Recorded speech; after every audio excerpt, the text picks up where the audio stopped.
right. So Derek, thank you so much for joining me on this hike in the beautiful Tim Jones Trail, part of the Nikita Trail in Aurora here. So the reason I wanted to talk to you, I found your personality and endeavors very interesting. You're an entrepreneur. You've had a couple of companies. I'll get into a little bit of a description of what you have done. You're the founder and director of Corporate Holiday e-cards with some notable customers there. So, you have GE, Government of South Australia, Stanford University, Volvo, Farmers Insurance, a lot of big names, Chevron, BMO, Holiday Inn, and you started out in 2003. Give me a little bit of an insight on how you started the company. What would be, some of the most important parts of starting that venture, and how's it going?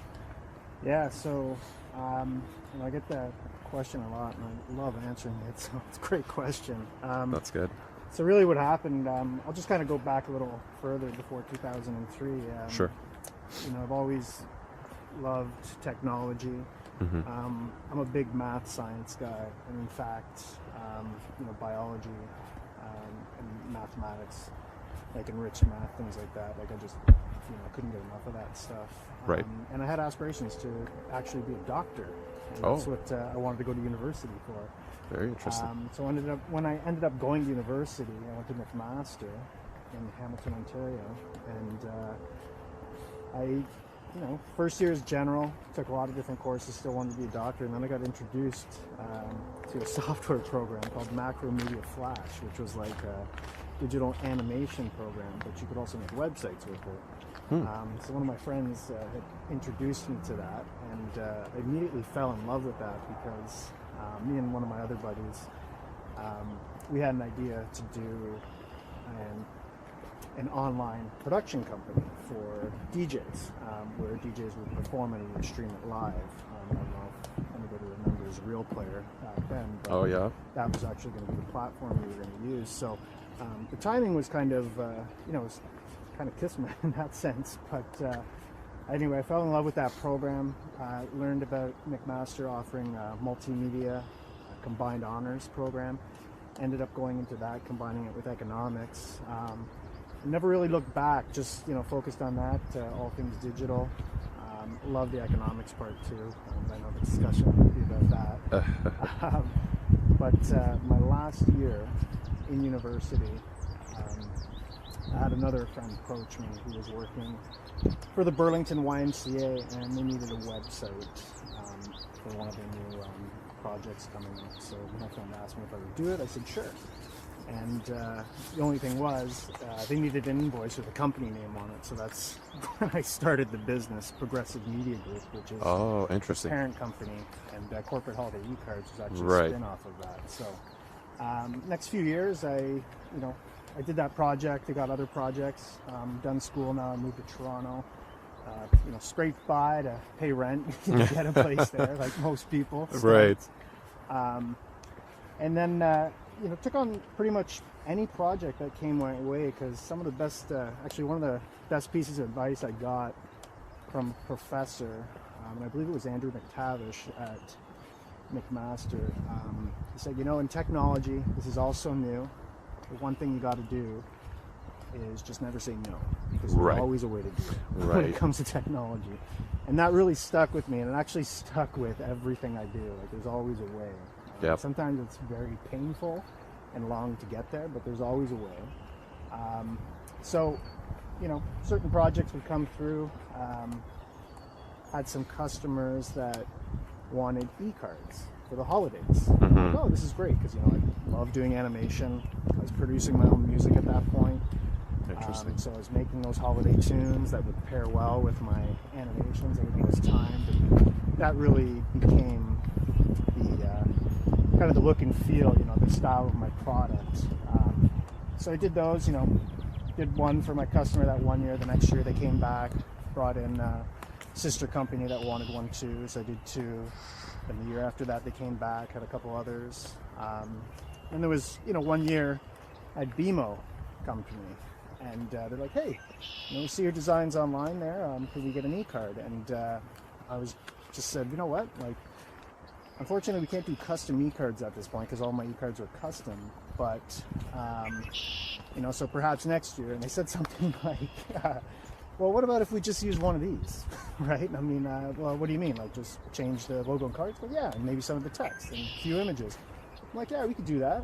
And they're like, okay, well, how much would that be? And, my whole problem was I always undercharged for everything. So at this point, I'm like, I just throw out a number. I think I said something like $800. And they're like, sounds good, let's do it. So right there, I was thinking, okay, this is interesting. So I did that project. And then I got another call about, a couple days later from another, larger company. And I'm thinking, like, I'm just going to try something here. So they were asking me about the designs. They wanted to do custom work. And I said, well, what's actually we're doing right now, because we don't have time.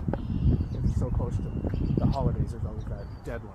Right. I can't really push out Christmas or the holidays. Right. So I said, what we're doing right now is, we have customers coming in there, choosing one of the designs, and we're just rebranding it. Logo colors. Mm-hmm. If they want to change the text, we can do that. Swap out some photos, and they're like, it sounds good. How much? And I'm like, $800. They're like, sounds good. And I'm like, okay. So right there, I was thinking, I think I got a template idea here. So I did that actually once or twice more that season, but then after the season was done, started designing templates, designing them in a way that they could be easily rebrandable, develop a process for it. And the next year, I went from doing like 8 e-card projects, so I think it was something like 35. Wow. And at that price point, bells just went off. And then at that point it was, okay, I need to scale. So brought my sister in. My younger sister taught her Macromedia Flash at the time. So she would help with the rebranding. I would do some, but I had to develop a process. I had to manage all the projects coming in. Right. I had project management sheets that had check boxes for every stage of the project. Really kind of developed the blueprint for scaling the business. And then ended up actually doing that. Got my first office, which was basically a sublet within an office from another colleague that I'd done work with during my web development days. They had an office, they had some extra room, went in there. Turned out they were great for the production side of my business. So it was a great partnership, helped me scale, and then within that building, a couple years later, got my own office, kept expanding, more employees. So yeah, just over the years, just kept building and building. I think I got to about 12 employees. Oh wow! I know it doesn't sound like a lot, but one of the big challenges I found with having an e-card business, seasonal, is it's seasonal. Right. And having to retrain staff every year, bring them in, teach them about technology and how this all works. Because the amount of questions you get when it comes to technology, there's a lot. Right. It's a little less now because more people get it, but back then it was, any question you could think of, you were getting. So, obviously we built a massive FAQ. I had documented every single process for every single position, so it made training a lot easier, but still, the training took, 2 to 3 months of the year leading into the season. And then you really only have the staff working at peak for a month and a half. Right. And then after that, it's sad because you got to let a lot of people go. And then you just kind of start the process over again. Right. One thing I'll tell you is the year I made the most money for the business, the most revenue that came in, was the year I hated it the most. Because I you had to hire a lot of people and then let go of them after. Yeah, that's one of the reasons, but I just wasn't able to do the stuff I love. I'm a really creative guy. I love developing products. I can manage a business, I can manage people, but it's not what I love. Right. When you're an entrepreneur, you have to do it all. Classic, when I tell this story, the classic is, well, why didn't you hire a HR person? It's like, well, what are they going to do in the off season? Right. We'd had a recruiting agency that would bring people in, so that was probably the closest thing to, getting somebody in for HR. And that helped a lot. Did that for a few years. actually ended up with some full-time employees after that. But yeah, it was very difficult to have that seasonal business. But that's more or less how it all got started. There were some big challenges that happened throughout that process. One specifically I'll mention was when Apple came out with the iPhone and they announced that the Flash player wasn't going to be shipped with it. Oh. That could have been sitting in my office, everybody's humming along, this news comes out, and then I'm researching it and figuring out this is a big problem for us. I'm sitting in my office looking at all my stuff. These guys touch me like, within the blink of an eye, because most of our customers are with us. Just asking questions about the iPhone, telling us, hey, your car doesn't work on the iPhone. It's like, wow, what are we going to do here? Right. Because the technology just doesn't work. A lot of people use the iPhone in the States. So, like every entrepreneur, you figure it out. It's you like adapt, I said earlier. yeah. There's always a solution. So I had to adapt. At that point, HTML5, CSS3 was kind of just coming out. New protocol for hypertext markup language, and the new protocol for our schema for cascading style sheets. And using that, I started figuring out how to design e-cards using HTML5. And Adobe was actually experimenting with an animation program. It was in beta. It might even have been alpha when we started it, but it was called Adobe Edge. And it was very similar to Flash. And years ahead of that, Adobe had actually bought Macromedia, which was Flash, so it became Adobe Flash. But started using that software and figuring out, how these animations work. What we ended up doing was we ended up making an HTML5 version of every single Flash template we had, and then I would just have I just wrote a little script, a conditional script to check the browser type, device, and then if it was an Apple iPhone or iOS, we would show them the HTML5 version, and if it wasn't, and they had Flash installed, we'd show them the Flash version. So interesting. Crisis averted. Crisis averted, but I'll tell you, I didn't even want to go into how many nights, nights that I didn't sleep because I was developing, trying to figure this all out, because the software wasn't alpha, it was full of bugs. Right. Trying to capture the quality and the look and feel that our Flash designs had. Trying to get that audio to sync properly. The development was, I don't want to say it was a nightmare, but it was absolutely one of the most challenging times for me as a software developer, product designer, when I wear that hat. So, right. Listen, figured it out. Ran with that solution for a couple of years, and one thing too that started happening is video was taking over back then. So to get ahead of the curve before Flash became obsolete, because I knew that was coming at some point, took all my staff down to Toronto, and we ended up, all my design staff anyway, and we trained on Adobe After Effects. So we changed everything to video, redid all our designs in video, and it's been great in that sense. And then after that, all the automation stuff comes in, and that really helped me streamline my business and actually scale the staff requirement back. So yeah, like most of that business now, the corporate holiday ecards.com business. I also have business holiday ecards.com too. It's another product, similar style. But there's so much automation with that's down the production back end. It's the amount of time it takes to design or rebrand a design, we'll say. Like if it used to take 2.5 hours, it's down to 30 minutes at most events. Wow. But that also affords us more time to do more customizations for our specific clients. Because as you can see from our website, we've got a lot of really big companies that we do e-cards for. So, when they have these requirements that they need, absolutely, we can do that for them. Depending on what it is, but for the most part, I can't remember the last time I had to say no to a customization.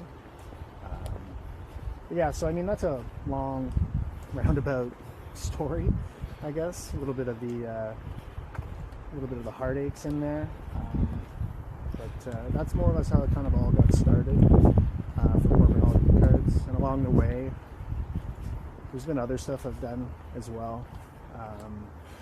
So talking about one of your other ventures is the Zoning Trilogy.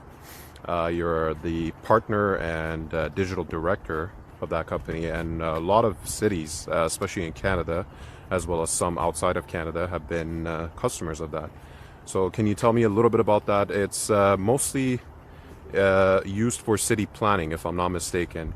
And there's an innovative touch there, which is the Rosetta Zone, which is the AI chatbot that you have designed and implemented there.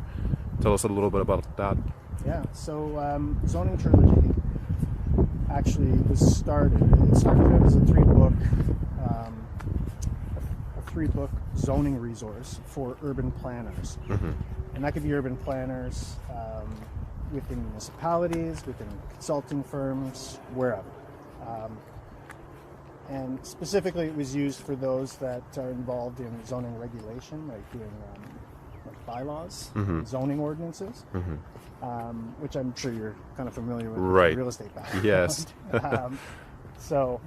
Been on many phone calls with the city.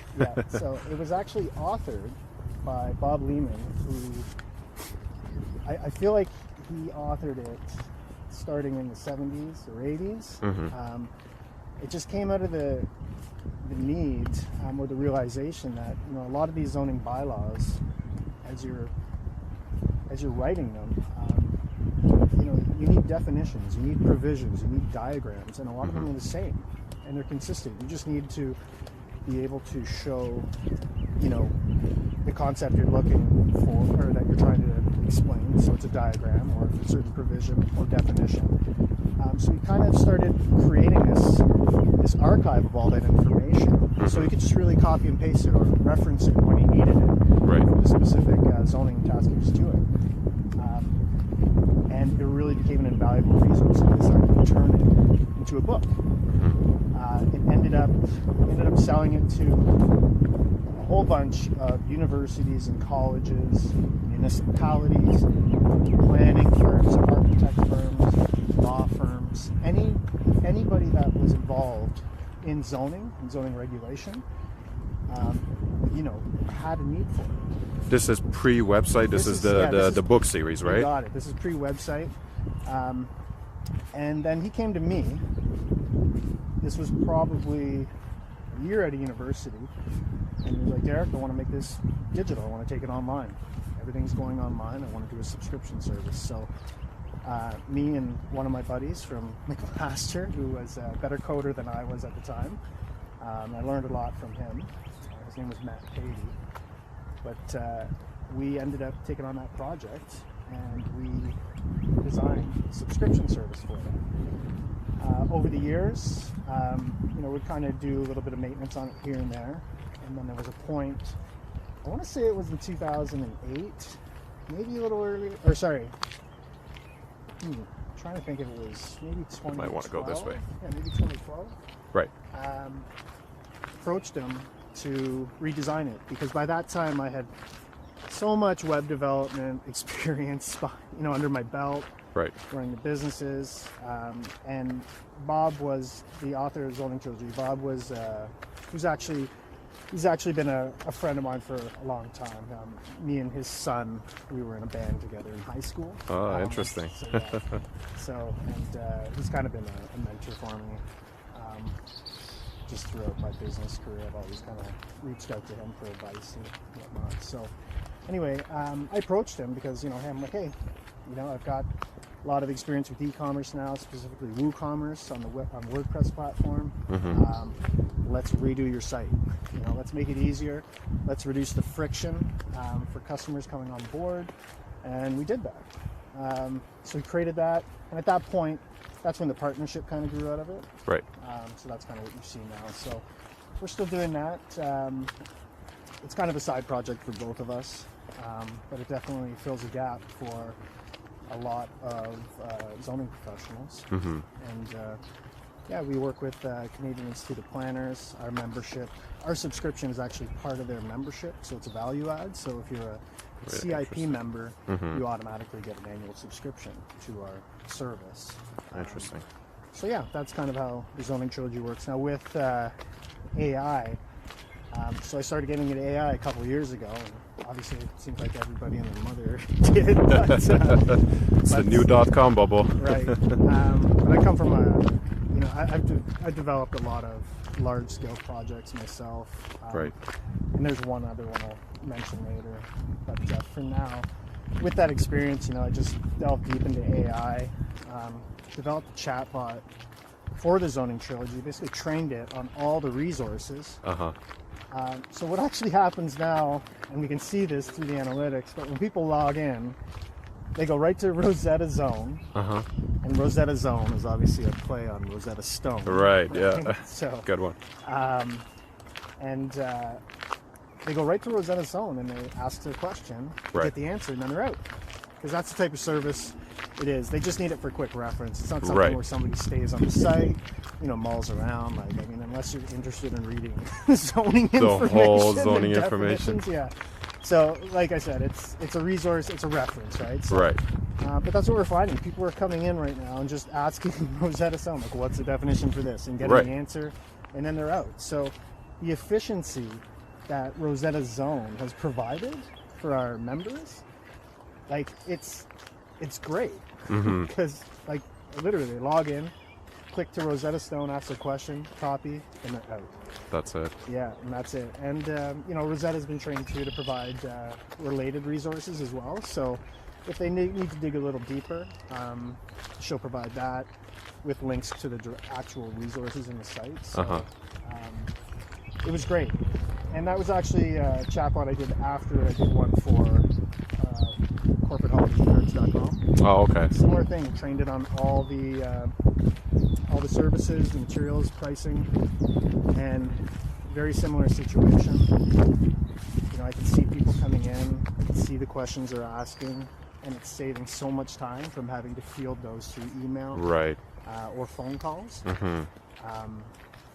And I know just a much better, much more interactive version of an FAQ where it's actually useful because it can comprehend and understand the question much better. Exactly.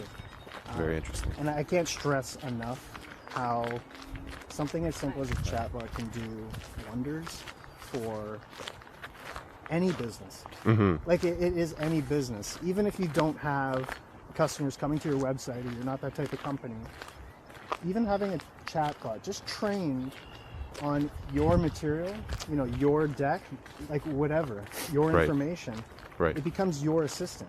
Right. That if you need to reference something or say something in a certain way, or maybe you need to pitch somebody in a different language. Right. It's right there. So it's if people haven't, for the businesses that haven't explored a chatbot or just talked to somebody about it, there's definitely a missed opportunity there. For sure. I find the chatbot it's the easiest way to dip your toes into AI for businesses. And once you see the value of that, then it kind of just goes from there. Right. And obviously pairing up with somebody that knows what they're talking about and how to do it all. Yep. For me, I've got the big picture of everything. I've done server management, APIs, developed huge applications, marketing, sales, you name it. So connecting a lot of these softwares that different departments use, right down to business insights for CFOs or whatever. It's the possibilities are endless when it comes to AI. Right. But that can also be the thing holding people back is it's just too much noise. Right. So So as a fully fledged AI consultant, what are your thoughts on the current model? So I know Rosetta Zone is based on the ChatGPT 3.5. I'm assuming corporate holiday gift cards AI is running on either a similar model or the same model.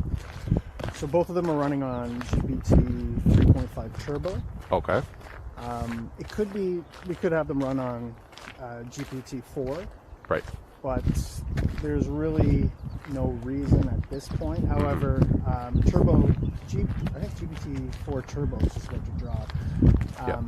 But we've kept it on 3.5, and we could move it to 4. But the reason we kept it on 3.5 Turbo was it's fast, and for the type of knowledge and information that we're giving it, and the type of questions we get, you don't really need a sophisticated model. Right. So we don't need those extra, logical thinking patterns of GPT-4 when you're just answering a question that, like, what's the definition of this? Or give me a provision for this. Right. Or I need a diagram for that. And another restriction too, or not a restriction, but a reason we kept it was the pricing model. Pricing model, yep. So at that time, GPT 3.5 Turbo, significantly less than much GPT-4. cheaper, yep. However, since then the pricing has come down. Right. Again, so my guess is we probably will switch it to 4.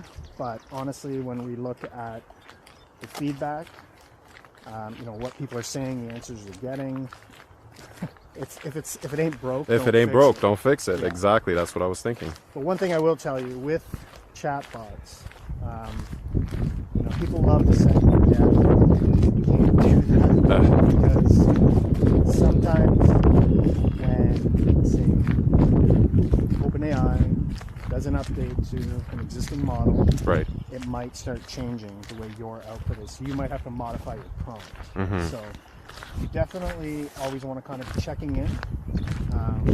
And if you think, the amount of time it takes to check in versus the amount of time it takes to actually, carry out that conversation yourself, like, it's just worth it. Right. But that's one thing. We're not at a set and forget, but we're at a point where it's 80% of the heavy lifting can be done with AI, but you need, that expertise, that human touch,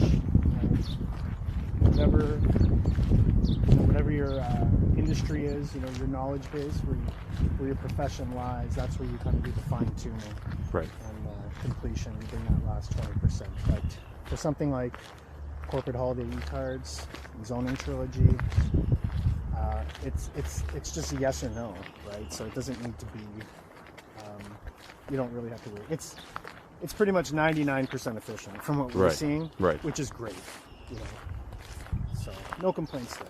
But with respect to AI, I mean, that chatbots are big. So the tool that's coming on, it's revolutionizing customer service, right? So you have Wendy's drive-thrus taking orders by AI. You have call centers that are utilizing this to, direct the client to the right representative. Where do you see this expanding and taking over other fields related to customer service? So I would just say, generally speaking, like, it doesn't matter what industry you're in. Okay? If you have a customer service element where you have an agent that talks to a customer or prospective buyer, there's an opportunity for AI chatbots. Right. Like, it's just the nature of that type of position, and it doesn't matter what industry it is. Right. The thing that I find interesting is uncovering where these AI agents, these chatbots, are starting to be used. Right. Because, like, it can be used anywhere. So, for example, let's say an HR department in a company. I'm sure HR gets fielded with a lot of HR-related questions. Like, hey, how does my vacation time work? Listen, how many sick days do I have left? What's the policy on this? Or this happened to me at work, what should I do? Right. And the list goes on and on. Now, things that I've seen are chatbots that are trained on those documents. Right. Like the health benefits. Right. You know, how payroll works. You know, what the policy is for, you know, when certain things happen in the office. You know, vacation days, everything. And instead of those emails getting sent to personnel in HR, they just use the chatbot. Right. And they get those answers right there. Right. Now, think about that in a company with, you know, 1,000 employees. Right. Right. You know how much time that saves, Mm-hmm. right? And then anytime it doesn't answer, you know, a question, or it can't answer it, you know, there's an option to speak with To an someone. expert, yeah. Right? So that same kind of, just that same model, like, you can apply that to anything, right? Like, even in law firms. Right. You know, train the bot on the types of cases you do. Right. Or train them on the actual case files. Right. And then if you ever need to, it's like, you know, a lawyer's like, hey, I think we did a case like that. Type it into the chatbot. Mm-hmm. All of a sudden it comes up. Right. Right? You get that information and start talking to it about the case. Get information. You know, another one that I recently, you know, I actually, it's funny because I just thought about this, and I just reached out to a couple groups that I'm in for real estate. Interesting. Short-term rentals, Airbnb. Right. We've got a lot of owners out there that, you know, like I know setting up a Airbnb, you want to have that list. So when your guest comes in, they've got the checklist, like what the Wi-Fi password is, local restaurants. It's almost like a orientation or a welcome package. Right. Now imagine that is in a chatbot. Oh. They have it on their phone. You know, what Really time's check-in? What time's time-saving, checkout? yeah. What's the Wi-Fi password? Where can I go locally to eat that restaurants that are good for a family? Right. Right? Things like that. And it takes that time away from the owner having to potentially, you know, answer questions or field questions. Or, hey, Right. you know, if this happens, you know, what do I do? And then it will answer that, right? And then obviously you still have that option to contact the owner. But Right. think of property management companies who have hundreds of tenants that Right. they manage for people. You know, there's usually, you know, a set process that they apply to all those tenants. Why not have that all in a chatbot? Right. Right? So I mean, it's endless. It's more like, you know, just what industry do you want to know there's a solution for, and let's just figure it out. Right. There is a solution. There's always, you know, there's always a way. There's always something. So when it comes to AI chatbots, I mean, they're great tools. You know, negative side, they're going to put people out of work, unfortunately. But it's going to give companies an opportunity to, you know, maybe move those employees into other roles. It just depends on the company. I don't want to get into capitalism and stuff like that. Right. I mean, when the printing press was invented in the 1500s, like there was monks that, or like, you know, people of religious institute that it was their sole job to copy books by hand. Right. So obviously those people were out of a profession when the printing press took off. But you know, we adapt as humans. One of the best things about us is the ability to adapt. And unfortunately, with the capitalistic model, it's one of those things where if you don't adapt, you don't survive. Right. So as cruel as it sounds, you know, it's one of those things where factories, as more and more automated they become, they lose workers because, you know, robots don't need breaks. Robots don't need, you know, personal time off, or a lot of other issues, as well as cost, which is the main driver. Yeah. So, I mean, yeah, as a human being, you have to think about that, and you kind of struggle with that. But as an entrepreneur, you have to put it in the back of the mind and not pay it too much attention, because it really, you know, takes away from your ability to advance and go ahead.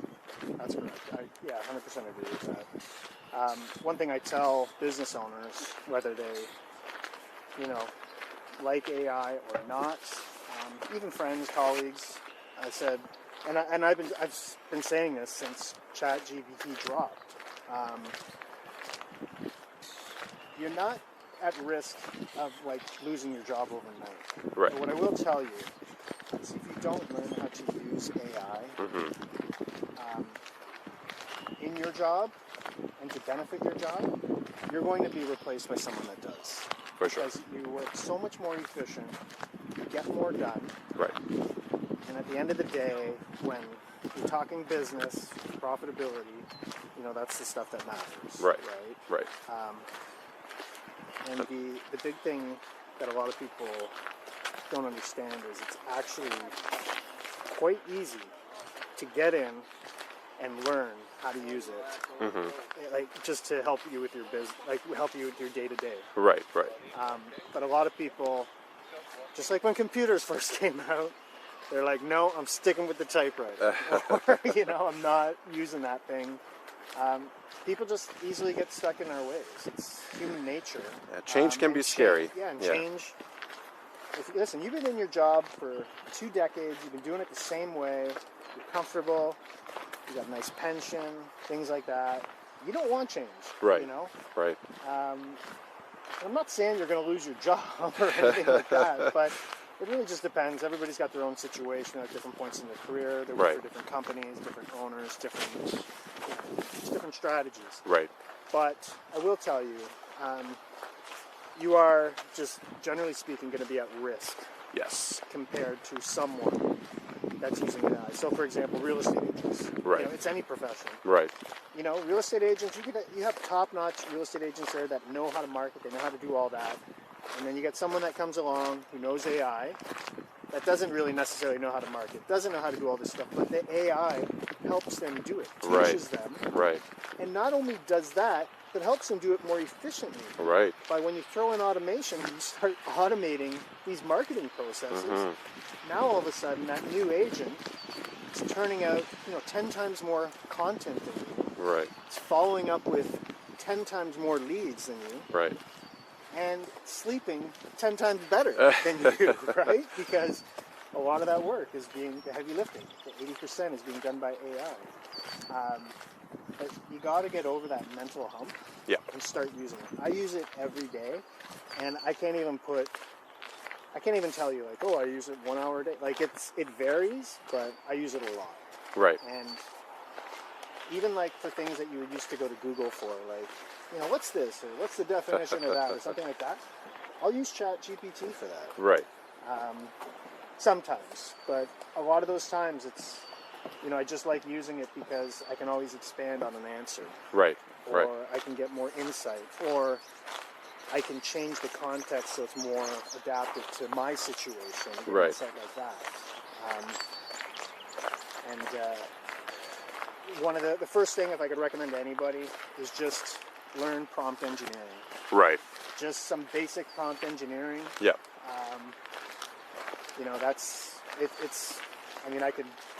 I could do that for anybody in half an hour, just to give them the basics. Right. And that would change their life. And I think when they add the word engineering to it, a lot of people get this idea that, it's this difficult, type of profession where you got to learn and kind of like, the traditional engineering. But it's actually just getting the mastery of natural language that the chatbots are, responding to. Yeah. And just asking the question the way that the developers meant it to be asked, right? Right. And you hit a point there that I want to touch, that I want to expand on. But there are frameworks out there that people use for designing prompts. Right. And you're right. You say engineer, and people are like, oh man, engineer. Sounds important. And I'm not going to lie to you, it is. Right. Okay? Like, you are engineering a prompt. Right. Because to get prompts to work the way you want, it's a lot of iteration, a lot of trial, a lot of error. Right. And it can be painstaking because you start making progress, really good progress, and all of a sudden you change something, and then it undoes a whole bunch of that other progress. Right. So you got to have to start over, and then you deal with hallucinations, things like that. And I know I'm sounding like, oh man, this is why people probably don't get into it. Right. But it's really not that difficult once you just have the basics. Right. One thing you mentioned was it's almost like the developer language kind of thing. Right. if you have a developer or programming background, or you've done any type of scripting, I find that you're at a significant advantage when it comes to prompt engineering. Right. Because, I mean, people say now, oh, you don't need to learn code because GPT, AI can do it. Well, I use AI for coding, and I can tell you nothing, like, it's not replacing the developer. I'm sorry, it's not. Small, tiny scripts are great, and then if you're a developer, you can debug them. It's never perfect. But large-scale applications, it's just not going to happen anytime soon.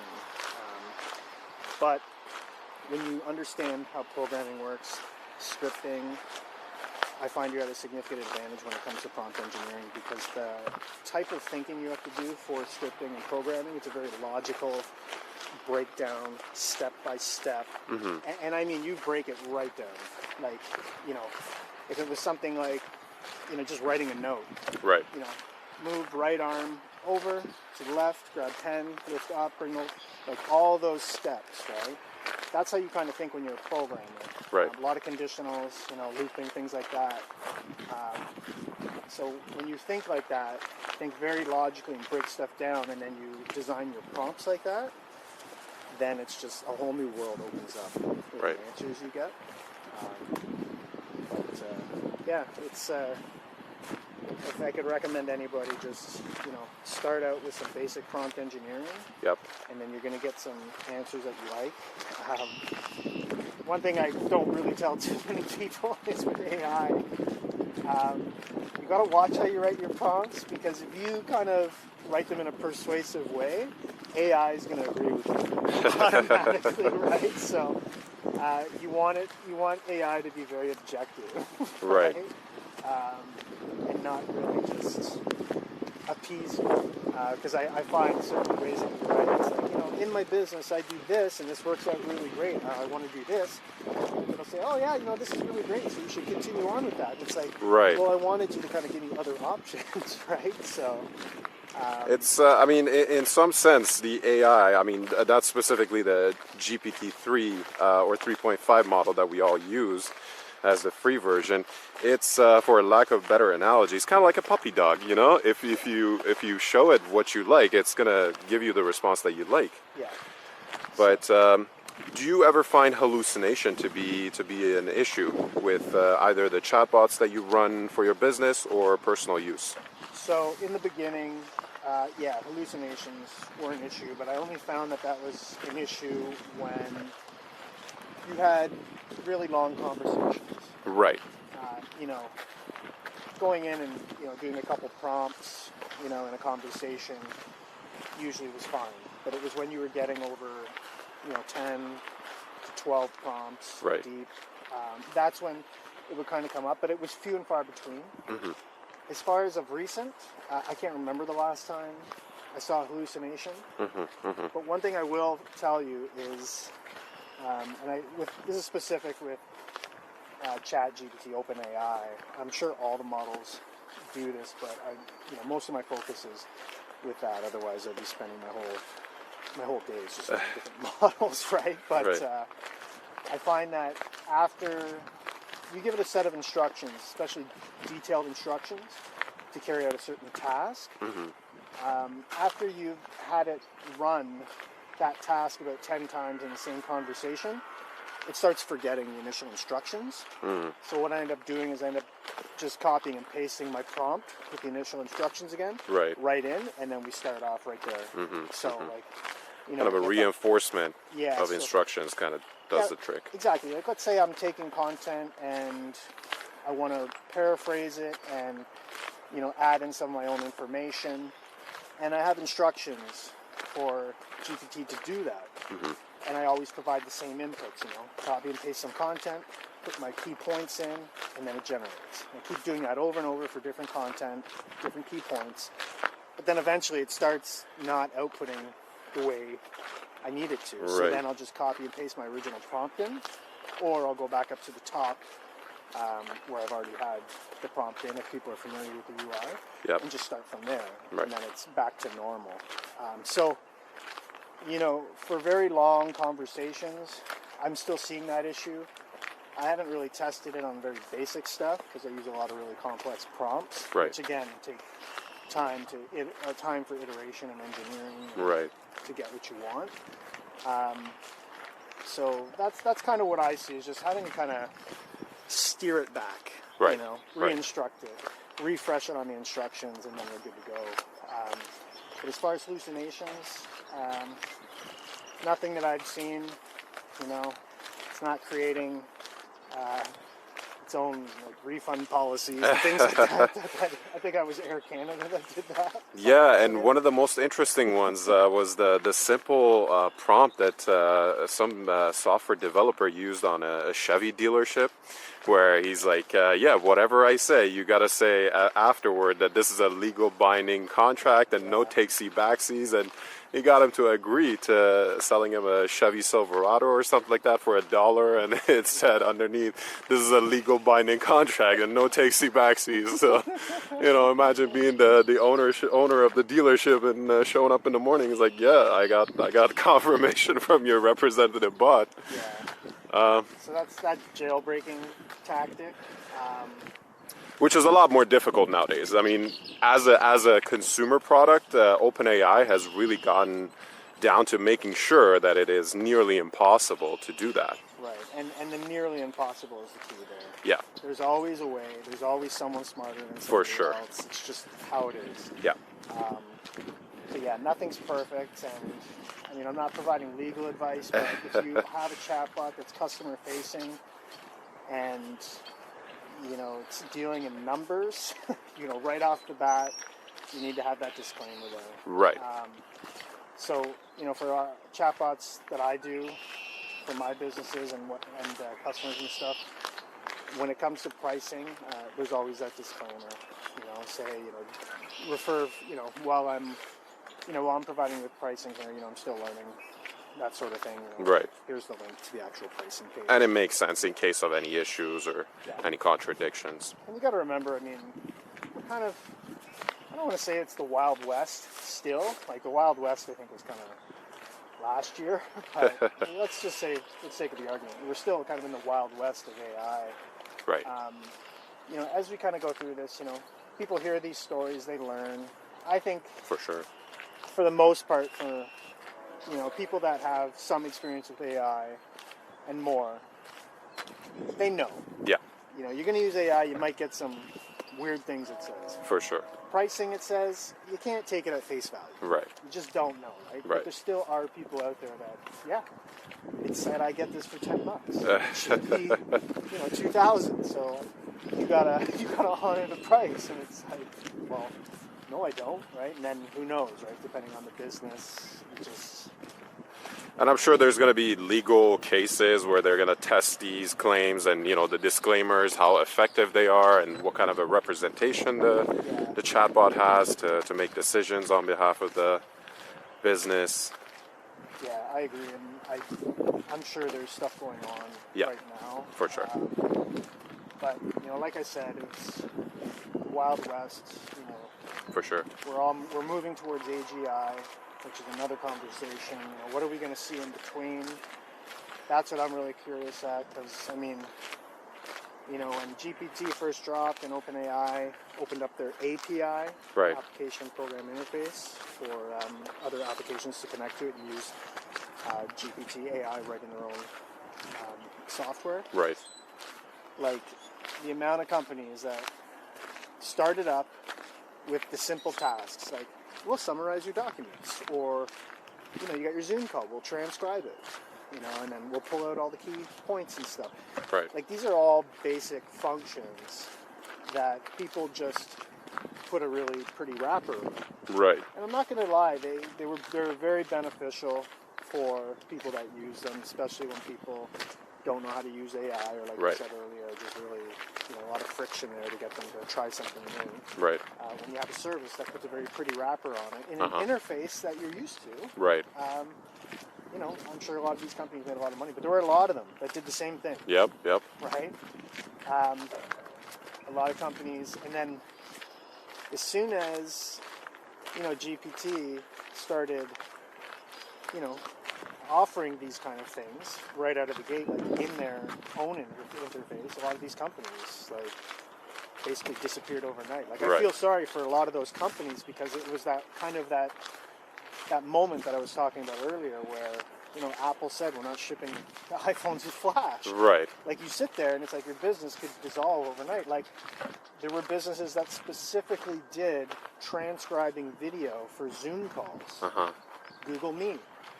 But they all do that now on their own. So, like, what happened to those companies? It's a native capability. And there were so many of them that came out. Because I remember, like, the list of AI companies, you know, SaaS offerings that came out was just, you just couldn't keep up. Like, the AI groups I was a part of, it was like, people, like, there was so many consultants in there, everything, like, everyone's just trying to get a grasp on this. You know, what do we do moving forward? How's this all going to work? And nobody could keep up. It was like every time you talk about something, the next day, there was something new, or a competitor that came out. And it was, like, I have never seen anything like that or experienced anything like that. And it just got to a point where it's like, I just got to stick with the tools that I'm using right now. Right. And because, again, like, I like digging in, I like developing products, things like that. And I just got to roll with it, run with it. Right. And not worry about what's changing. Because then at least I can, you know, figure out how this all works, develop some applications, and then, you know, new models come, things like that, I can just drop them in. You know, because you know, a good programmer programs very, you know, modular fashion. So just bring things in and out, or switch things up. But yeah, I just remember that point when it was, when all those companies that people had these, you know, services for, when they actually started developing their own services. Yeah, like, I imagine a lot of these companies disappeared overnight. And some of the money, the amounts of money that these companies were getting from investors was insane. Yeah, some venture capitalists are just dying to get on the race, and, you know, they just bet on the wrong pony. Yeah, so. And I mean, I guess when you got that kind of money to throw around, it's, one of them's bound to hit. Actually, it reminds me, because there was a colleague, it was actually a former client, not a former, a past client. One thing they had said to me was, out of all the, you know, ventures you do, okay, go in with the expectation that you're going to have 1 in every 20 actually hit. Right. And that blew my mind. Yep. Because I'm thinking, like, that's a lot of work, a lot of different business, a lot of failures. Like, you wouldn't imagine that. Right. That's what he said. And that's the I'm reality. Not saying it's wrong, but I feel like for the amount of ventures and stuff that I've been in, that number is pretty close. Yep. So it's tough. It's tough starting a business, especially from nothing. Right. Like zero. But it can be done. But it's definitely a lot more challenging when you don't have capital. So, yeah. AI, I'm really interested to see what's going to start coming out. I don't know. I feel like we're going to see more devices being shipped, AI built in, companion devices, whether that's going to be like on your mobile phone app, or whether it's going to be its own piece of hardware. Because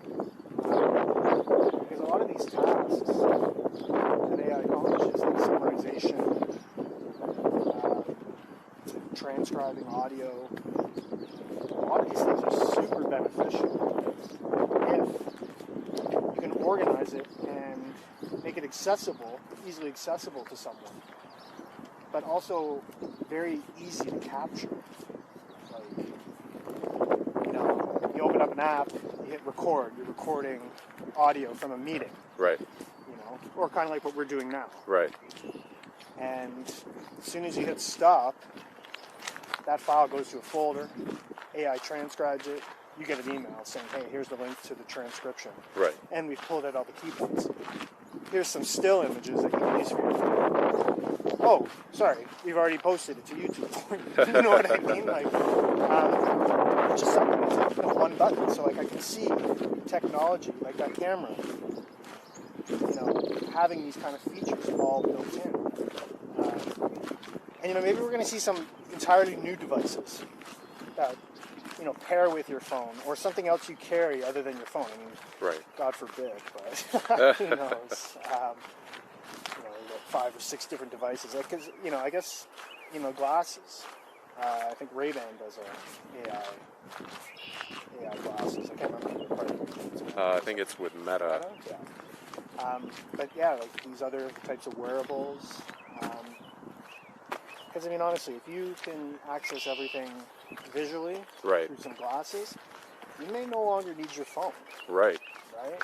So it's going to be interesting. I'm really excited to see the types of technology and hardware devices that come either pre-shipped right. with AI ready to go that have a lot of these automation sequences for creators or whatever job class, whatever industry you're in, because there's very specific needs.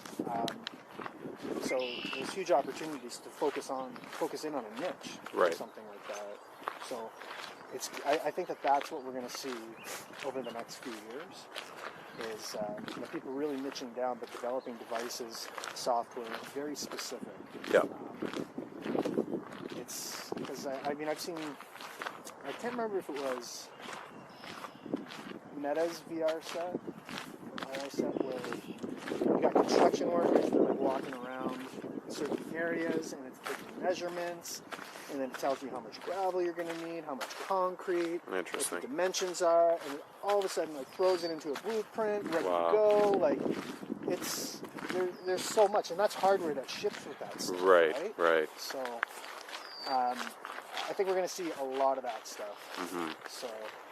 And listen, there's an expertise associated with that too, because not all construction workers are going to want to learn how to use this stuff. Exactly. Right? So, I guess that goes back to the conversation where, you got to learn how to use AI just to assist you in what you're doing, or you run the risk of being replaced. Right? For sure. And again, I'm just generally speaking on that. That doesn't apply to every single job class, because every situation is different. Every business is different. Yeah, I think in terms of going forward, especially if you're trying to be an entrepreneur or someone who's going to be successful in this capitalist-oriented market, it's one of the best advice that I got as a real estate agent starting was, if you're not earning, you got to be learning.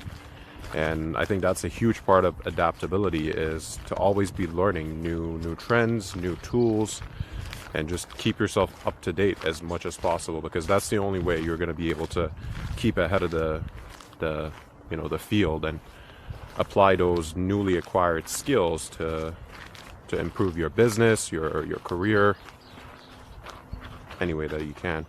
Yeah, no, I absolutely agree with that. And my problem with that, for me specifically, is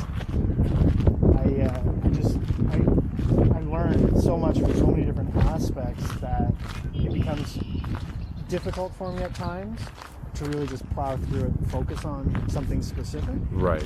Because with me, whenever I read something new, it's like ideas are spawning, like product ideas, right. Service ideas, all this stuff. So, constantly learning is absolutely what you need to be doing, because it's hard to come up with ideas when you don't have the juices in your brain flowing with that information. Right.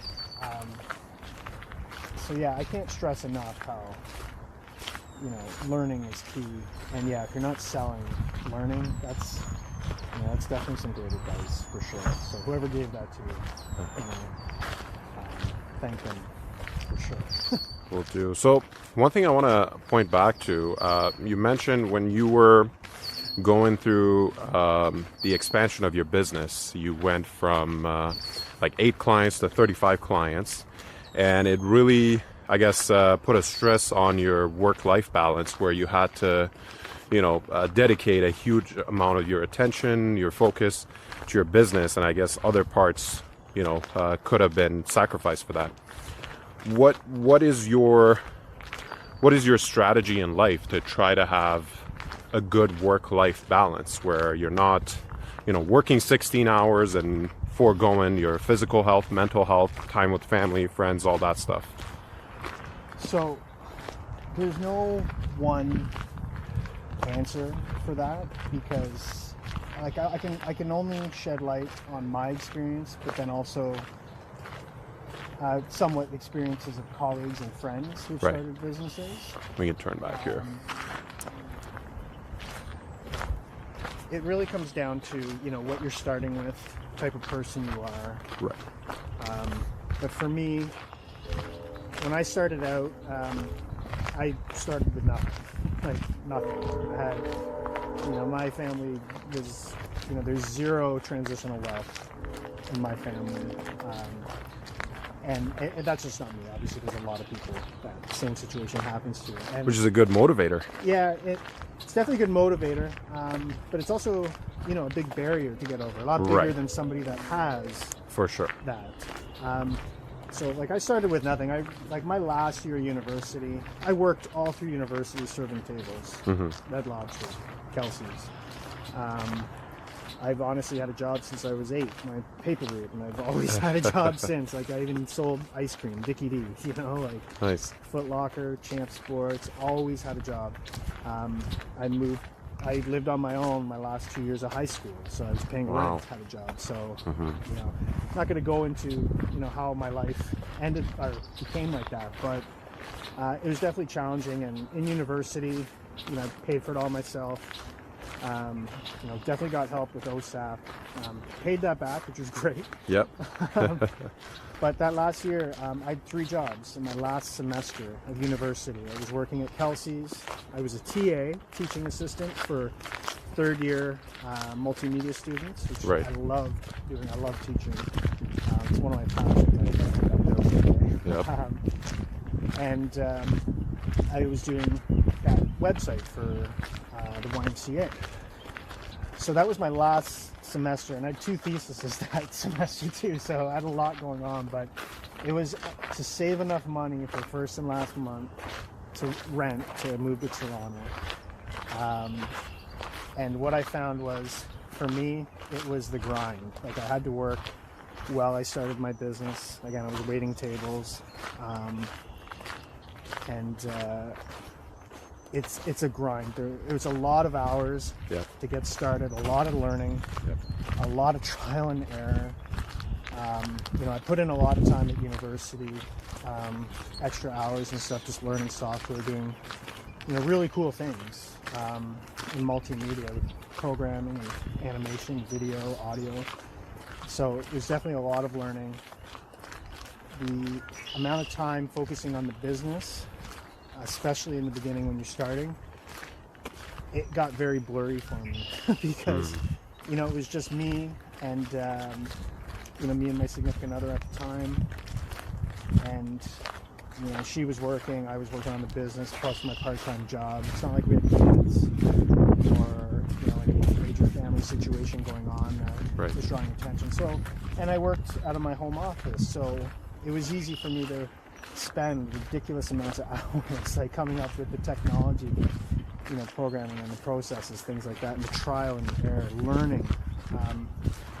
So it's definitely a grind when you get started, and you have to be prepared for that. The only way you're going to walk into something where you got this amazing work-life balance as an entrepreneur starting from scratch is if you inherit a business, or you know, have a lot of money, a lot of resources, and, you know, someone basically mentoring you at that point.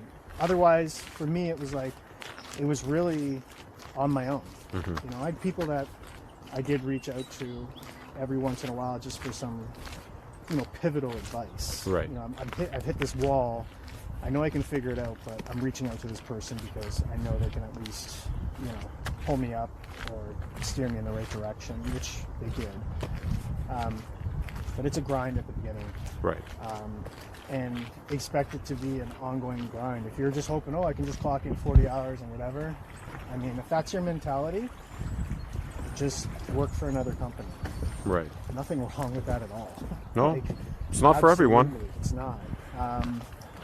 But it was a lot of hours. A lot of fighting traffic in Toronto. Hi there. So, like, you know, you know, when you live 20, 30 minutes away from your office, but it takes you an hour and a half commute one way, it's like, you know, that's a big part of it too.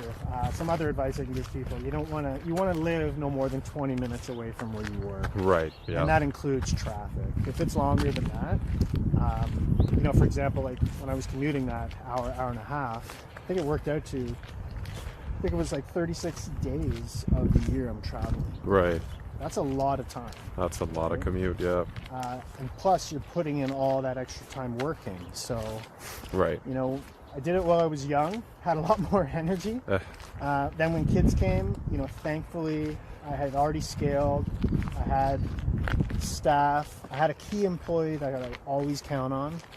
So I was able to kind of get my hours more in like a 40, 50 hour work week rather than like 60 plus. Right. It used to be.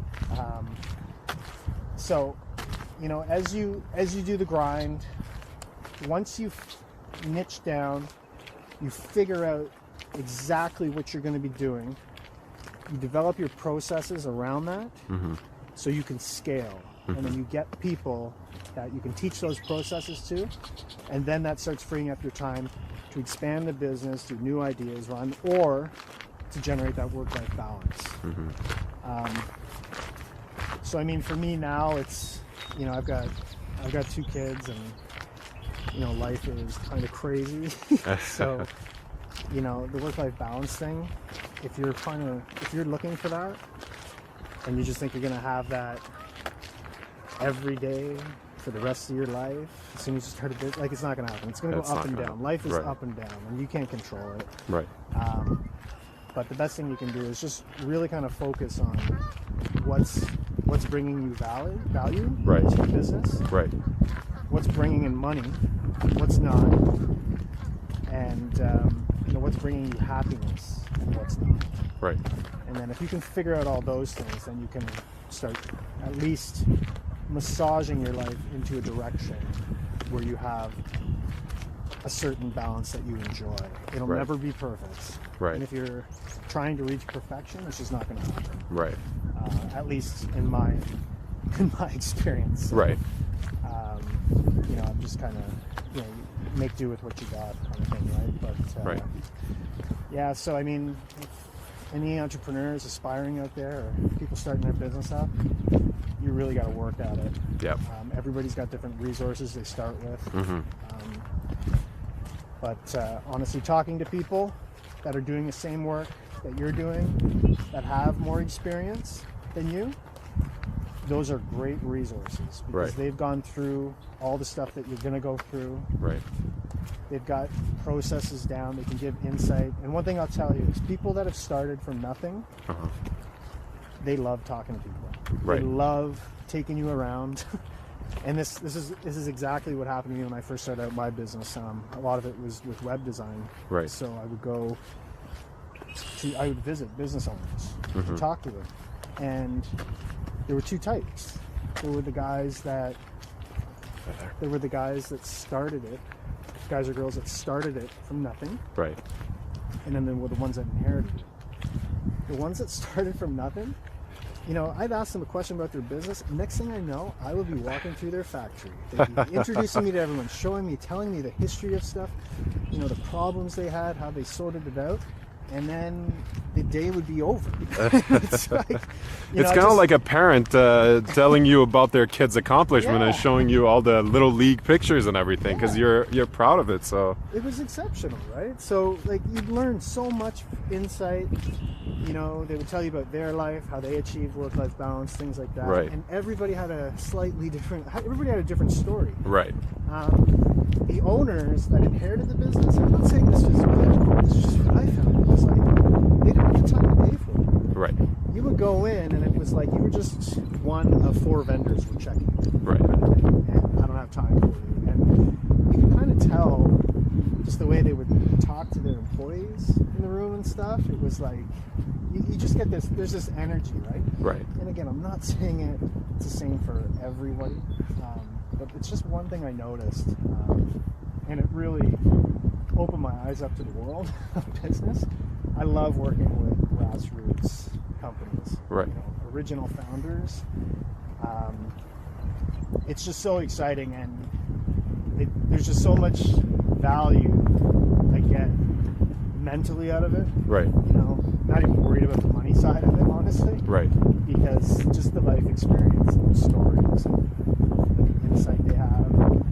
And at this point now, too, you know, there's a lot in common that I have with them because I've gone through this stuff, too. For sure. And there's a lot of smaller, you know, younger businesses that I can say, like, listen, I did this. This happened to me. Right. And here's how you solve it. Learn from my mistakes, yeah. Yeah, so, and I mean, that's a big part of it, too. Right. But yeah, that was just one thing that's always stuck with me. And other people I've talked to, similar situation, I get a similar story. But I mean, again, I'm not going to say that's how it is for everybody because it's not. But that's just what I found. Just two different types of personalities. So it's almost like a protectionism. Like they need to protect the business if they inherited it because they're worried that they might not be able to do it again. Right. Whereas business owners or founders, they could lose everything. Right. And be totally calm and chill because just do it again. Do it again. Right? I mean, I've found myself in that position too, so I know, right? Like, it's definitely been quite the road. So, and there's a lot more road, ahead. So I'm really interested to kind of see where I end up in the next 5-10 years. Just because there's so much opportunity, different avenues. I think my biggest problem right now is just picking something. Right. A lot of ideas. So. That's very interesting. So I read on your LinkedIn you have a lot of interesting hobbies. You enjoy spending time with family. Obviously, that's very wholesome. Hanging out with friends and coworkers. You like to play ice hockey, which is something that I don't have any experience on, and it seems like it's a very tough sport. So especially with all the equipment and you know, the dangers of you know, having skates on and all that, but it is the national pastime here in Canada. So tell me a little bit about that, as well as your other two passions: fishing, ice fishing that we were talking about, and golfing. Yeah, so hockey, I was fortunate enough to be able to play that as I was a younger kid. Only played for about 5 years. As a young kid, I'm trying to think of the age I started at, but I know my last year I would have been in grade 8. So however old you are, 13, I guess there. So I must have started when I was 8, right. 7 or 8. I really enjoyed it. Just really house league kind of stuff. And that was in Malton. Mm-hmm. If you're familiar with that, is in Mississauga. Yep. But yeah, so really enjoyed it. Always loved skating. Was a really good skater. But started playing, picked it back up in my adulthood. So I think I've been playing for 7 or 8 years now. 2 nights a week. Wow. Yeah, it's great. Great group of guys. It's very good for camaraderie. Oh, for sure. One of my nights is a league where there's 6 teams and we play a different team every week. Interesting. And the other one is a shinny where it's the same group of guys. We just form 2 teams. I'm not too versed with hockey. Is it 5-on-5 or 6-on-6? It's 5 skaters, 1 goalie. Okay, so 6-on-6, yeah. Yeah, I mean, sometimes when you don't get enough guys showing up, it's 4-on-4. And that gets a little tiring. Yeah. So, but great exercise. I'm fortunate that you know, I can still do it at my old age of 85. No, I'm just kidding. But you know, as you get older, the body kind of starts breaking down. Oh, for sure. And it's a heavy sport. It's one of those things. Like, I'm not sure how much heavy contact there is in the league that you play. So there's no contact. Okay. Because listen, we all have to work the next day. Right. Yeah. So, but yeah, you know, there are times where you can get mixed up in a corner, get tripped by accident, things like that, right? Right. And you know, who knows, you might trip over your skate or something and end up head first in the boards. Like, knock on wood. But I mean, obviously, when you play those kind of sports, anything can happen. But it just comes with the risk, right? So yeah, I do that a couple times.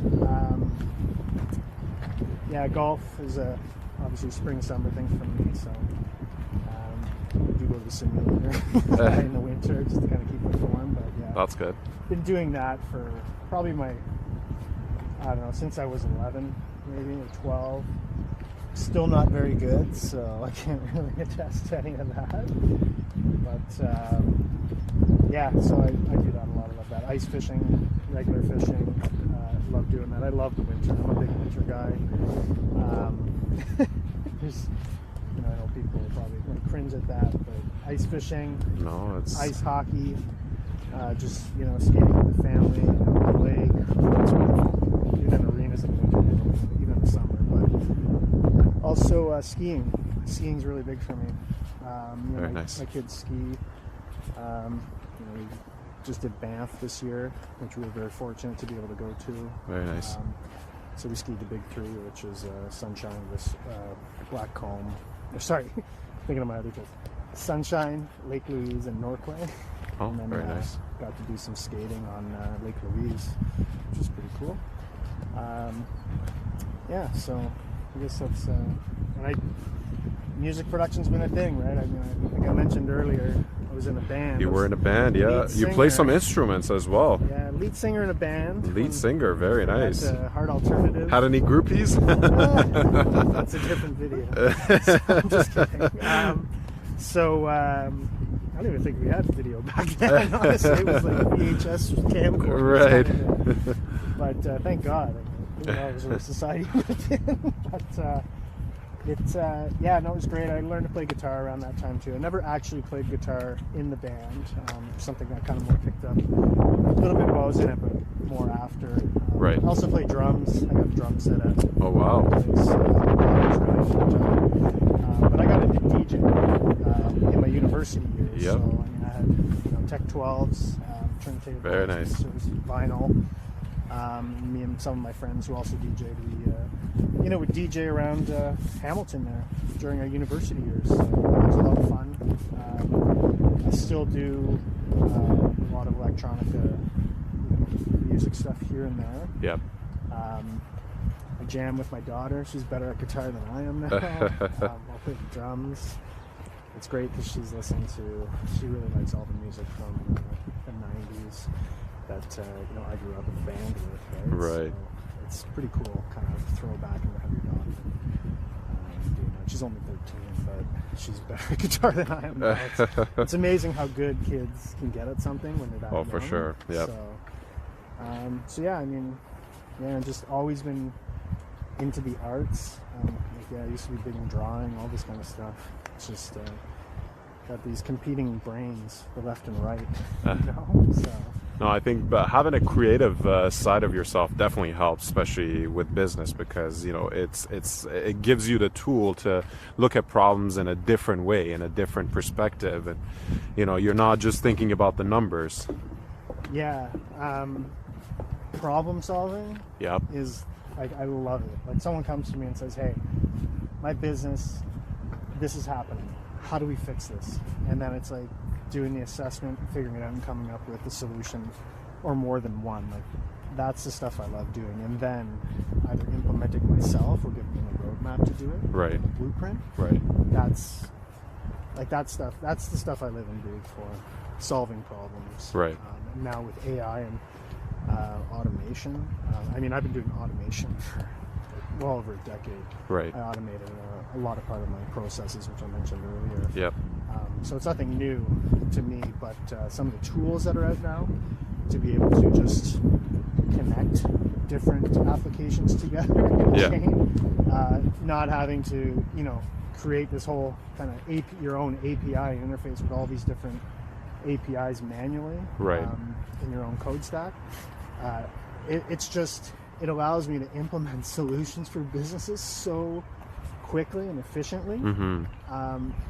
But having that background, that programming, problem solving background, and being able to wear all those hats, mm-hmm.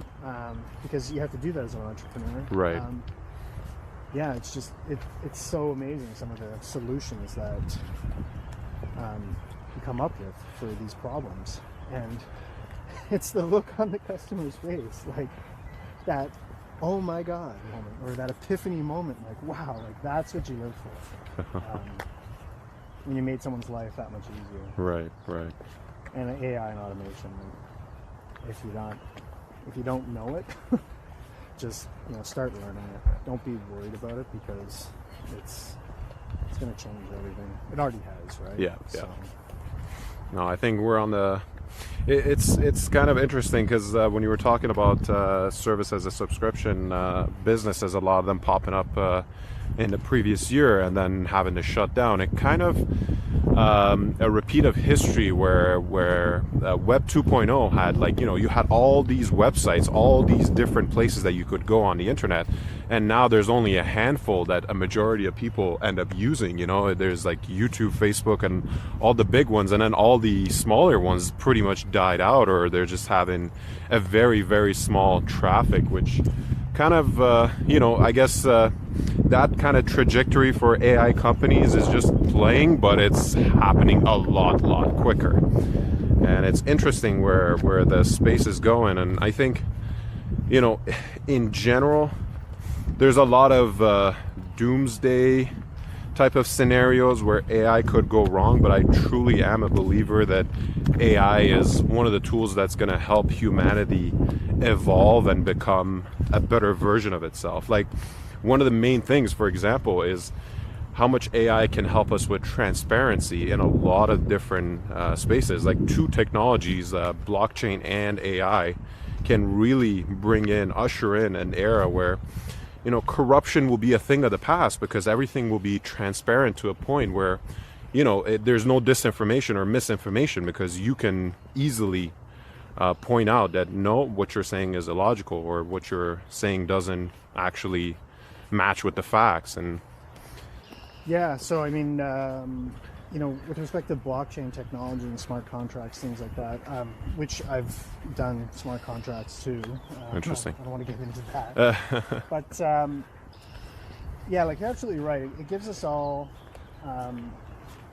access to the ledger, on whichever blockchain you're talking about, where we can go in and see what's actually happening. We can confirm things, like you're saying. And with AI, that only amplifies or expedites that whole, evolution of those technologies. I do think it's going to be interesting to see where the web goes from Web 2.0 to Web 3. Yeah. Which is everything on chain, which is really cool. But as far as like confirmations and authenticate, like, we have that now at this point, right? But that's going to be threatened by quantum computing, for sure, because the encryptions that blockchain uses, it's like, hey, nobody can hack this, that kind of thing. Not yet. There's always somebody smarter. There's always something coming, right? So I'm not saying like, hey, if you got Bitcoin and everything like that, like, you're at risk. Like, I'm really not worried about that. I have cryptocurrency too. Right. But I'm just saying, when quantum computing comes out and really hits the mainstream, becomes affordable, that with AI, like, it's like, I have no idea. I can't even imagine. It's hard to imagine. Yeah. The only thing I'm really worried about is what that transition looks like for the effects on humanity, like standard of living for everybody. Unfortunately, and it's like we talked about earlier, when the paper companies came out, printing presses, things like that. It's going to be like that, but I mean, I think the scale of it is going to be huge by comparison.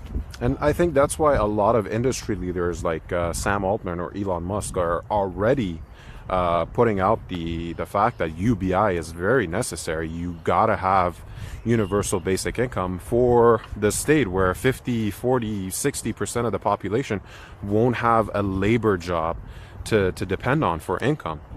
So I think it's going to be very interesting how it shapes out, how it evolves, and it's one of the wonderful things about being alive today, where technology is advancing so fast that even governments are having a hard time Yeah, like, are we going to planning. end up in some type of utopian society? Is it going to be like, are we going to be like Star Trek? Well, let's hope for the Star Trek version. That's I'm a good hoping for the part. Star Trek That's a version, good honestly. outcome, not some Yeah. sort of dystopian Mad Max kind of Yeah, but like, eventuality. what's it going to take to get there, right? Right, Like, right. I don't know. Like, it's I don't want to say I'm a glass half full kind of guy. It just really depends on the topic, right? Yeah. I can always see it from both sides. Right. But when I'm in the room in a meeting with a client, and they have a vendor or someone pitching them, I'm asking the hard questions. Right. I'm pulling out the doomsday scenarios, Right. just only because you need to know what that stuff is, right? Yeah. So I'm easy at picking that stuff out. But that stuff's easy to pick out for me. The optimism side, I can obviously I can do that too. But when it comes to AI right now, because it's such the Wild West, I can see the benefits. But when we're to get to that finish line, I just feel like it's sad to say, but I feel like there's going to be a world of hurt. But very possible. Human race, resilient, we'll figure it out. But again, it's just there's going to be a lot of hurt along the way, and it's just something. It's a fact of life. Like, you just gotta roll with it. Roll with the punches. We got to see what happens, and that's where adaptability comes in. And well, Derek, thank you so much. I really appreciate your time. You took a risk with me as a brand new podcaster.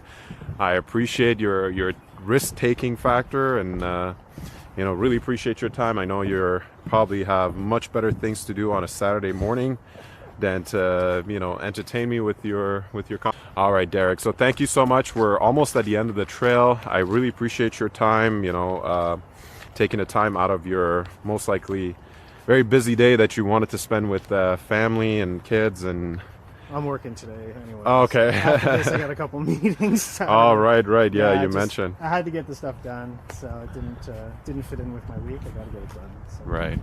So but I really appreciate it. You have some great words of wisdom. Hopefully this helps anyone who's trying to start on a path of entrepreneurship or AI. And again, I look forward to another conversation, hopefully in the near future again. Yeah, likewise. And obviously if you or anybody listening needs anything AI or wants to chat, just look me up. For sure. I'll provide your information and LinkedIn profile link in the description of this video. That's perfect. Thank you, everyone. I really appreciate you guys joining us on this episode of Wonders Wisdom.